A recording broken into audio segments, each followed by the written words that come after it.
নমস্কার বন্ধুরা, কেমন আছেন সবাই? মানসীর ভিলেজ হোমে আপনাদের সকলকে স্বাগত জানাই। এখন সকাল 7টা মতো বাজে। সূর্য কোথায় উঠেছে দেখছেন, কিন্তু অতটাও রোদ এসে পড়েনি এখনও। চারিদিকে কেমন কুয়াশার মতো লাগছে, আর গাছের ঝোপগুলো দেখতে পাচ্ছেন কীরকম অন্ধকার টাইপের, সেই রকম এখনও রোদ এসে পড়েনি।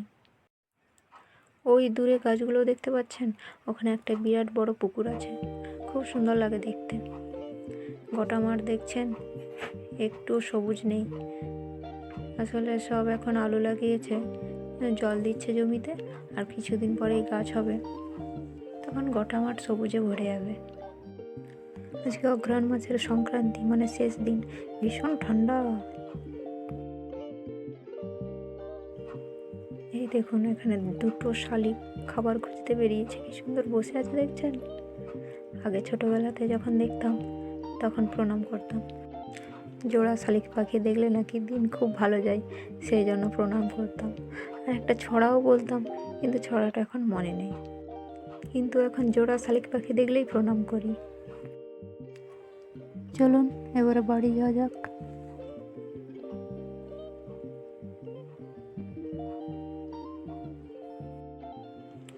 এই যে এখানে আমাদের চাল কুটা হচ্ছে। সকালে বলেছিলাম যে আজকে অঘ্রাণ মাসের সংক্রান্তি, মানে শেষ দিন। তো শেষ দিনে পিঠে হয় সবার বাড়িতেই। পৌষ মাসের সংক্রান্তিতে তো হবেই, কিন্তু অঘ্রাণ মাসের সংক্রান্তিতেও হয়। এখন তো বেশিরভাগই কলে চাল গুঁড়িয়ে নেয়। কিছু কিছু আছে কিছুজন যারা হামানদিস্তাতে চাল গুঁড়োয় কিংবা ঢেঁকিতে। গ্রামের দিকে আছে কিছু বাড়িতে। গুঁড়িগুলো এবারে ছেলে নেব। একটা পিঠে এখানে মানে বেশিরভাগ বাড়িতেই দেখা যায়, সেটা হলো পুর পিঠে। অনেকেই অনেক নামে ডাকে, কিন্তু আমরা পুর পিঠাই বলি।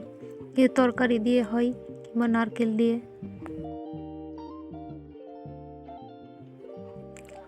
এখানে তরকারি বসিয়ে দিয়েছি, বাঁধাকপির তরকারি। প্রায় সময় দেখেছি ছোট থেকে বাঁধাকপির তরকারি পুর হিসেবে করা হয়, খেতেও ভালোই লাগে। ঝাল ঝাল তরকারি আর গুড় মাখিয়ে খেতে হয়, ভালোই লাগে। ছোটোবেলায় মা যখন পিঠে করতো, তখন ওই প্রথম দিকে 2-4টে পিঠে খেয়েই তখন ঘুমিয়ে পড়তাম। তারপরে মা রাত জেগে একাই পিঠে বানিয়ে করতো। এখন তরকারিটা হয়ে গেছে, জল গরমটাও বসিয়ে দিয়েছি। জল গরম দিয়ে গুঁড়িগুলো মাখতে হবে। কিছু কথায় চাল হচ্ছে কুটা বাকি রয়ে গেছিলো, সেই জন্য মা চালগুলো কুটে দিচ্ছে।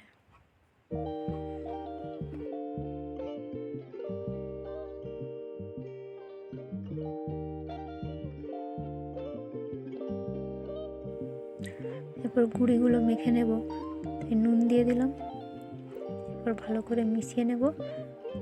মিশিয়ে নেওয়ার পরে এবারে গরম জল দিয়ে গুঁড়িটা মেখে নেব।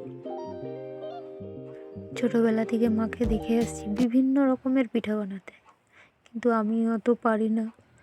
সামান্য কয়েকটা পারি, সেগুলোই করি।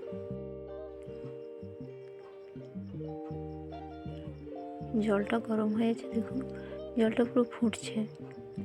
ফুটন্ত জল দিয়েই গুঁড়িটা মেখে নেব।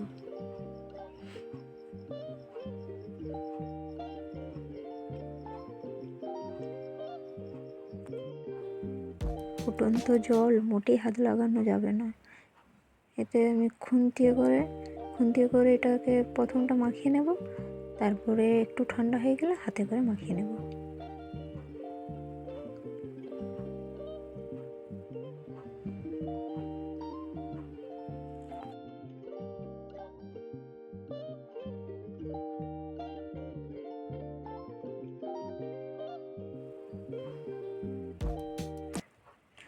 এখানে গুঁড়িটা মাখা হয়ে গেছে, চালের গুঁড়িটা মাখা হয়ে গেছে। এবারে পিঠেগুলো তৈরি করে নেব। মায়ের সঙ্গে যখন পিঠে বানাতে বসতাম, তখন কয়েকটা পিঠে বানিয়েই বলতাম, মা আর পারবো না, তুমি বানিয়ে নিও। তখন তো কয়েকটা পিঠে বানানোর পরেই ঘুম পেয়ে যেতাম। মা বলতো আর একটু বস, পিঠা খেয়ে তারপরে ঘুমাবি। আমি তো ঘুমিয়ে পড়তাম। তারপরে মা যাবতীয় সরঞ্জাম গুছিয়ে তারপরে সে কত রাত্রে শুতো, তখন আমি জানতামই না। বিয়ের পরে এখন আমি নিজেই তৈরি করি পিঠা। এই যে শুরু হলো পিঠে খাওয়া। এখন শীতের সময় বলে এই 1 মাস এখন 4-5 দিন ছাড়া ছাড়া এরকম পিঠে হবে, বিভিন্ন রকমের পিঠে হবে। তারপরে তো পৌষ সংক্রান্তি আছেই। অনেকেই অনেক রকম ডিজাইন করে পিঠে তৈরি করতে পারে, কিন্তু আমি পারি না, অবশ্য চেষ্টাও করিনি।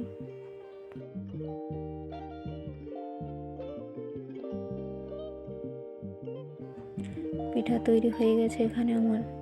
এবার এগুলো হাঁড়িতে দিয়ে ভালো করে হাঁড়িতে সাজিয়ে নেব। সাজিয়ে নেওয়ার পরে ভাপাতে দিয়ে দেবো।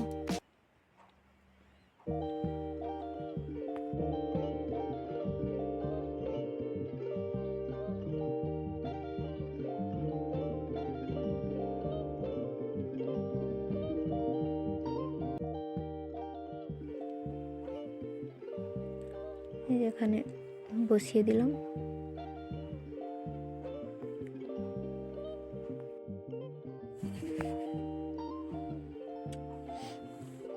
এখানে পিঠেটা হয়ে গেছে। এখন ঢাকনাটা খুলে নেব। খুলে হাতে করে একটু চেপে দেখব। দেখছেন কিরকম যে স্পঞ্জের মতো উঠে যাচ্ছে। জল দিয়ে দেবো, জল দিয়ে নামিয়ে নেব।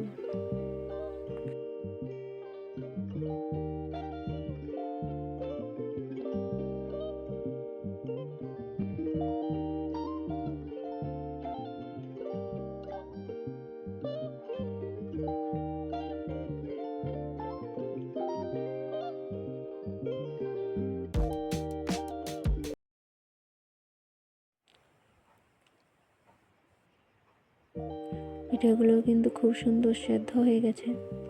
এগুলো আমরা পুর পিঠা বলি, বিভিন্ন জায়গায় বিভিন্ন নাম আছে।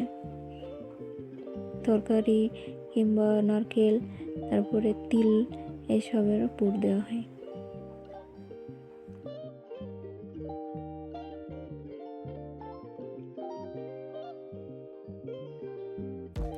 পিঠে তো হয়ে গেল। আমি এখানে কয়েকটা পিঠে নিয়ে খেয়ে নিই।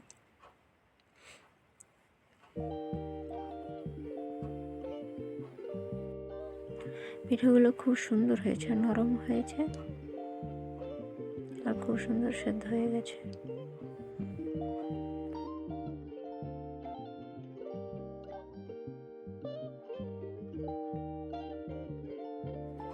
চলুন তবে ভিডিওটি এখানেই শেষ করছি।